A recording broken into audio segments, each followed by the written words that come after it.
안녕하십니까, 권자입니다. 지난 시간에는 제가 갑작스런 사정으로 인해서 신차를 뽑게 되었고 그 신차를 어떻게 골랐느냐라고 하는 기나긴 여정을 살펴봤었죠. 그래서 그 결과로 제가 뽑은 신차는 현대자동차의 아이오닉5 롱레인지 2륜 프레스티지 모델을 뽑았다까지 말씀을 드렸습니다. 제가 그래도 나름 전자제품 리뷰에 특화가 되어 있는데 제가 구매했던 전자제품 가운데 가장 비싼 제품이다 라고 자신있게 말씀을 드릴 수가 있을 것 같습니다. 그래서 오늘 현대자동차 아이오닉5의 가격과 재원에 관해서 차근차근 살펴보도록 하겠습니다.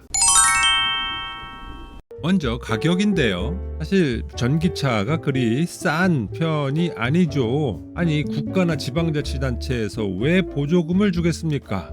비싸니까. 그래서 좀 사게 하고 싶은데 사람들이 비싸서 잘 안 사니까 조금 도움을 줄게 라는 측면에서 보조금을 주는 것 아니겠습니까? 그럼 도대체 아이오닉5를 얼마에 샀는지 한번 차근차근 보도록 할게요. 일단 차량의 기본 가격은 6,317만 원이었습니다. 그리고 제가 옵션으로 선택한 사양들의 가격이 202만 원. 그리고 뭐 각종 파츠라든가 색상, 세상에 그 그래비티 골드멘트를 골랐는데 그 색상에 추가 비용이 붙었군요. 그래서 파츠 값으로 40만 원, 그리고 색상 값으로 20만 원이 더 붙었습니다. 그래서 순수하게 차량 가격은 6,579만 원이 나오더라고요. 거기다가 이게 재고차라고 했잖아요. 공장에서 생산이 된 뒤에 당시에 머물러 있던 곳이 뭐 7곡인가 그렇대요. 그래서 그 7곡에 있는 자동차를 트레일러차 같은 데다 실어가지고 제가 사는 곳까지 올라와야 되는 비용이 드는 것이죠. 그게 또 32만 9천 원이 든다고 합니다. 야, 별의별 비용들이 많이 드는군요. 저는 생각도 못했었는데. 그래서 이렇게 순수 차량 가격과 탁송료까지 다 합치니까 비용이 6,611만 9천 원이 든다라는 것이죠. 야, 이걸 제가 다 내고 샀느냐?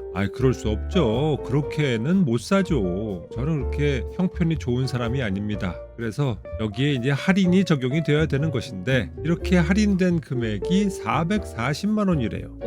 440만 원 쏠쏠한데? 그럼 어떤 할인이 들어가는데? 할인 내역은 기본으로 320만 원 할인을 해줍니다. 아니 왜? 작년 말에 전기차 한창 안 팔렸다고 하잖아요. 그래서 할인해 준다고 했잖아요. 그래서 현대자동차에서 그래 시장이 별로 안 좋을 적에 조금이라도 판매를 늘리기 위해서 우리가 기본 할인을 좀 해줄게 라고 하는 것이 320만 원이었단 얘기죠. 그리고 이게 재고차라고 했으니까 23년 9월 이전 생산분은 100만 원을 추가로 더 할인을 해줄게. 아유 감사하죠. 그리고 거기에다가 KSF 연계 특별 조건 이렇게 써 있어요. KSF가 뭐지? 이게 바로 코리아 세일 페스타인 거죠. 그래서 11월 1일부터 30일까지 이렇게 한시적으로 또 요 기간 동안에 추가 할인이 있었던 거죠. 20만 원. 요걸 다 합치니까 바로 440만 원이 나오더라라는 것이죠. 그럼 이게 다냐? 아닙니다. 할인은 아니지만 세금 혜택이 있었어요. 그래서 실제로 세금이 310만 6,510원이 가액이 되었습니다. 세금이 왜 갑자기? 이게 바로 정부의 개별 소비세 혜택이었던 것이죠. 그래서 총 판매 금액은 결국은 아까 전에 6,611만 9천 원에서 할인 금액과 세금 혜택 반영을 하니까 5,861만 2,490원이 나오더라라는 것이죠. 근데 왠지 그래도 좀 비싼 느낌이 있잖아요. 이거 가지고 아쉽잖아요. 여기에 제가 추가로 내야 했던 비용은 1,900원이 있습니다. 뭐 의무 보험료라고 하는데 뭔 보험인지는 모르겠지만, 그리고 여기에 이제 결정적으로 전기자동차 지원금이 있는 겁니다. 이게 1,110만 원이 적용이 됐어요. 원래 23년 초에 설정이 되어 있던 국가와 지방자치단체의 보조금을 합치면 원래는 1,030만 원이었거든요. 그런데 지난 9월 달에 정부 발표로 전기차 시장 활성화를 위해서 추가로 보조금을 지급한다라고 해서 발표가 된 것이 있었으니 그게 바로 80만 원을 더 준다라는 것이었죠. 그래서 1030만 원이 1110만 원이 되었다. 아이고 감사하죠. 그래서 보조금까지도 적용을 하고 나면 4,751만 4,390원. 이제는 좀 흐뭇해지는 가격입니다. 그럼 이게 끝이냐? 사실은 또 아니에요. 물론 제가 돈을 낸 것은 요 금액이 맞는데요. 사실상 할인과 같은 효과를 주는 혜택이 있었습니다. 그게 바로 신차 캐시백이었어요. 즉 이것은 뭐 현대자동차가 주는 것은 아니고 요즘은 이렇게 자동차를 살 적에 카드사를 끼고서 결제를 하더라고요. 카드사를 끼고 결제를 할 적에는 캐시백 제도가 있습니다. 일시불로 지불을 했더니 1.2%인가를 뭐 캐시백을 해준대요. 그래서 52만 1,537원이 나중에 다시 제 통장에 캐시백으로 들어와서 꽂혔습니다. 결국 51만 1,537원이 할인이 된 것이죠. 그리고 자동차를 사고 나니까 현대자동차의 블루 포인트라는 것이 40만 7,984포인트가 쌓였어요. 이 포인트는 1포인트가 1원입니다. 그래서 40만 7,984원의 할인이 된 셈인 거죠. 이걸로 뭘 하는데? 네, 이걸로 EP 돼서 전기차 충전을 할 수 있는 겁니다. 그럼 이것만 있느냐? 아니에요. 제휴사 포인트로 SK 일렉링크 선불권 80만 충전 크레디트가 또 꽂힌 거예요. 이 80만 충전 크레디트로는 SK 일렉링크 충전소에서 또 충전을 할 수가 있는 겁니다. 그래서 이 혜택을 다 합쳐보니까 추가로 172만 9,521원의 할인 효과가 있는 것이더라. 땡큐죠. 그걸 적용을 해보니까 4,574만 4,869원. 흐뭇해집니다. 거기다가 요건 좀 짜치지만 제가 일전에 포드의 이스케이프를 폐차를 했다고 했잖아요. 그리고서 보험사로부터 이제 자차 보상을 받았다고 했잖아요. 그게 얼마다? 104만 원. 그래서 요거까지 적용을 하고 나니까 4,474만 4,869원을 주고 산 꼴이 되더라. 물론 여기는 뭐 자동차 등록비나 뭐 이런 것들은 제외가 된 가격이고요. 아니 원래는 6,600만 원이었었는데 이것을 4,400만 원에 산 꼴이 되었으니 얼마나 좋습니까? 와, 이게 2천만 원이 넘게 할인을 받은 셈이 되는 거잖아요. 그렇다고 4,500만 원이 지금 싼 가격이냐? 제가 산 아이오닉 5 프레스티지의 가치에 비해서는 싼 가격이 되겠지만 객관적으로 볼 적에는 역시 큰 돈이죠. 저한테는 부담이 되는 돈입니다. 하지만 그럼에도 불구하고 높은 가치의 제품을 그래도 비교적 싼 가격에 잘 산 것이 아닌가. 특히나 23년 하반기의 전기차 판매 부진과 코리아 세일 페스타의 영향까지 더해가지고 이렇게 각종 할인과 포인트와 이런 것들이 더해져서 상대적으로 꽤 좋은 조건에 산 것이 아닌가 싶은 생각이 들어서 저 개인적으로는 만족을 하고 있습니다.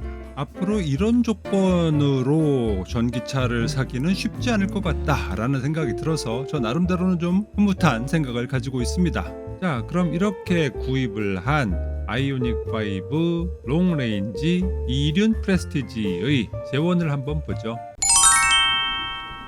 전장 차의 전체 길이는 4.635m입니다.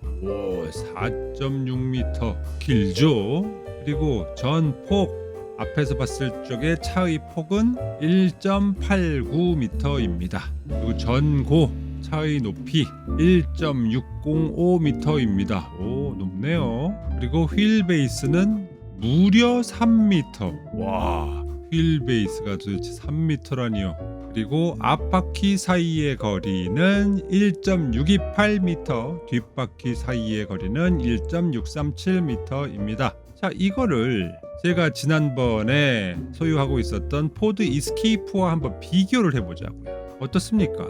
일단 눈에 띄는 것은 포드 이스케이프는 준중형이긴 하지만 SUV였단 말이죠. 그런데 포드 이스케이프보다 아이오닉 5가 더 길어요. 전장이 포드 이스케이프는 4.442m인데 아이오닉 5는 4.635m라고요. 20cm 가까이 깁니다. 그리고 전폭, 즉 앞에서 봤을 적에도 폭이 10cm 정도 더 길어요. 그러니까 차가 되게 큰 차라는 거죠. 그러니까 얼핏 보면 CUV 그래가지고 뭐 준중형차스러운 느낌이 있었는데, 그래서 좀 약간 아담한가? 라는 생각도 들 법도 했었는데, 알고 보면 이게 생각보다 꽤 큰 차더란 얘기죠. 그리고 많은 분들이 강조를 하는 것이지만 이 휠 베이스가 3m다. 포드 이스케이프는 2.619m였거든요. 아니 이게 뭐가 중요한 건데? 이게 되게 중요한 거예요. 왜냐하면 바퀴와 바퀴 사이의 요 길이가 길수록 사람이 앉을 수 있는 공간이 커지는 거잖아요. 그런데 이 휠 베이스가 CUV급의 전기차 내지는 내연차를 통틀어서 3m에 달하는 차는 없습니다. 유일해요. 그만큼 넓은 실내를 확보를 할 수가 있다라는 것이죠. 그리고 전고 높이 또한 1.6m라고 했잖아요. 이게 생각보다 높아요. 즉 이 차체가 길다 보니까 얼핏 멀리서 보면은 되게 낮고 좀 날렵해 보이는 뭐 그런 측면이 있는데, 절대 그렇지 않습니다. 실제로 보면 꽤 높아요. 이 사진 보시면 바로 옆에 제네시스 G70이 있거든요. G70보다 높이가 훨씬 높더라 이거죠. 오, 그래서 야, 이게 생각보다 꽤 큰 차구나 라는 것을 알 수가 있었습니다. 자, 그럼 다른 스펙들은 어떠냐? 일단 공차 중량 얼마나 무거우냐? 1975kg, 거의 2톤입니다. 오, 무겁네요.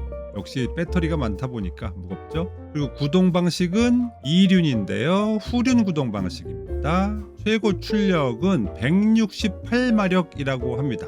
168마력은 세다고는 하는데 뭐 그렇게 아주 뭐 인상 깊은 정도는 아니죠. 아니 168마력 맞냐? 아니던데 200마력 넘는다고 막 이러던데. 아, 그쵸. 근데 그거는 롱레인지 4륜이 239마력이고요. 롱레인지 2륜은 168마력이 맞습니다. 그리고 최대 토크는 350Nm입니다. 순간적인 가속을 할 수 있는 능력이 되겠죠. 그리고 휠은 지난 시간에 제가 소개시켜드리면서 20인치라고 말씀드렸죠. 그리고 연료는 전기차. 배터리는 77.4kWh입니다. 22년까지는 74kWh 정도 됐었는데 23년형이 되면서 77.4kWh가 되었죠. 그리고 전비는 복합 전비가 4.8km/kWh입니다. 즉 1kWh당 4.8km를 갈 수 있다라는 얘기죠. 1kWh당 4.8km이니까, 그리고 배터리는 77.4kWh이니까 단순히 곱해보면은 주행 가능 거리가 나오죠. 371.52km가 되는 겁니다. 근데 이건 단순히 산술적인 계산이 되는 것이고요. 실제로 국가로부터 공인을 받은 복합 주행 거리는 420km입니다. 킬로미터당 그러면 얼마나 소요가 되느냐? 요거 결국은 유지비의 관점에서의 고려사항이 되겠죠. 요거는 1kWh의 충전당 완속 충전기 기준 240원이라고 치면 1km를 가는데 50원이 듭니다. 물론 이것을 고속 충전으로 하게 되면은 훨씬 더 비용이 늘어나게 되겠지만, 저는 저희 집 아파트 주차장에 완속 충전기가 있다고 했지요. 그 완속 충전기의 비용이 1kWh에 240원이더라고요. 그래서 결국 1km를 가는데 50원이 드는 꼴이다 라고 말씀을 드릴 수가 있겠고요. 자, 그렇게 되면 이제 이전의 차였던 포드 이스케이프와의 비교가 가능해지죠. 공차 중량은 포드 이스케이프가 1.575톤이었습니다. 즉 이 휘발유차보다 훨씬 더 아이오닉 5가 무겁다라는 것을 알 수가 있는 것이고요. 이스케이프는 4륜이었죠. 근데 웃기는 건 4륜이었음에도 불구하고 포드 이스케이프는 127마력이었는데 아이오닉 5는 168마력이다. 2륜이어도 팀은 짱짱하다라는 것이 되겠죠. 그리고 최대 토크도 포드 이스케이프는 4륜인데도 186.2Nm인데 아이오닉 5는 2륜인데도 350Nm. 엄청나죠. 빡빡 치고 나간다는 얘기가 되는 겁니다. 그리고 포드 에스케이프는 19인치 휠이었었고요. 연료는 가솔린이었고 연료 탱크의 총 용량은 62리터였습니다. 그리고 공인 연비가 9.7km/L고요. 그래서 총 주행 가능 거리는 연료를 탱크에 풀로 채웠을 때 601.4km를 갈 수가 있다라는 것입니다. 그러면 1km를 가는 데 있어서의 소요되는 연료비는 얼마나 되느냐? 유가를 리터당 1,600원으로 설정을 했을 때 1km를 가는데 164.95원, 즉 165원 정도가 든다라는 얘기죠. 자, 여기에서 전기차의 경제성이 적나라하게 증명이 되는 것입니다. 즉 아이오닉 5는 1km를 가는데 50원이 드는데 포드 에스케이프를 타면 165원이 든다. 3배가 넘게 차이가 난다라는 얘기죠. 그만큼 전기차가 경제적이라는 것은 의심할 수 없는 사실이다 라는 것이 여기서 적나라하게 드러나게 되는 것입니다. 유가는 변동성이 심하니까 이 1,600원보다 더 높아진다고 한다면 그 경제성은 훨씬 더 확실해지겠죠. 자, 오늘은 이 정도로 정리를 하겠습니다. 보시다 보면 참 여러분들 황당하실 겁니다. 아니, 자동차 리뷰를 하는데 어떻게 자동차 그림이 거의 나오질 않냐. 그리고 다 스틸 화면들이고 왜 동영상은 하나도 안 나오냐. 제 리뷰 스타일이 그렇습니다. 하나하나 조목조목 따지다 보니까 정보량은 많은데 이렇게 눈으로 볼만한 그런 자료들은 별로 없네요. 눈길을 끌만한 영상 자료들이 다음 시간에는 그나마 조금 더 있지 않을까 싶은 생각은 듭니다. 벌써 차를 뽑은 지가 한 달 정도 됐으니까 다음 시간에는 한 달 정도 사용하고 난 소감, 장단점, 생각할 만한 점 이런 것들을 한번 또 얘기를 해보도록 하겠습니다. 오늘도 컨텐츠가 좀 지루하긴 했지만 유익한 정보들이 많았어, 계속 볼만해 라는 생각이 드셨다면 구독, 좋아요, 알림 설정 부탁드리겠습니다. 저는 그럼 또 다음 시간에 찾아뵙도록 하겠습니다. 감사합니다. 누구냐 너? 남자